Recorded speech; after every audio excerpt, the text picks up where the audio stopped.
بیان سامنے آ رہے ہیں کہ سارا انعام قتل کیس میں کوئی اس طرح کی دیت ہو رہی ہے، اس حوالے سے آپ کا کیا معاملات موقف ہے؟ آپ لوگوں کے ساتھ کوئی طے ہو رہے ہیں اور یہ کہ نہیں دیت نہیں ہو؟ نہیں نہیں ایسی اس طرح کی کوئی بات نہیں ہے، اور اس طرح کی کوئی بات ہونی بھی نہیں چاہیے، اور کسی صورت میں بھی یہ بات نہیں ہو سکتی۔ مجرم کو سزا ہونی چاہیے، اور ہم کسی بھی کمپرومائز میں کسی بھی اس قسم کی سچویشن میں کوئی بات نہیں کرنا چاہتے۔ پلیز اس طرح کی افواہوں کو مت کریں۔ سر 1 سال ہو گیا اس کیس کو ٹرائل کو چلتے ہوئے، کیا کہتے ہیں؟ مطمئن ہیں کیس انصاف کے کی جو ابھی تقاضے تک ابھی تک اصل میں تو یہ کیس 6 مہینے پہلے ڈیسائیڈ ہو جانا چاہیے تھا۔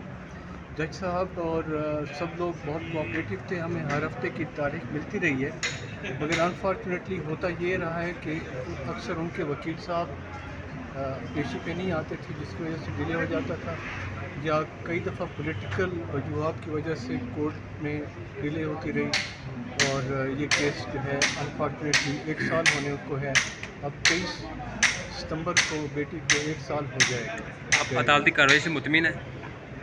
عدالتی کارروائی تو ٹھیک چل رہی ہے، کیونکہ وہ ہمیں ٹائم دیتے ہیں اور کیس سنتے ہیں۔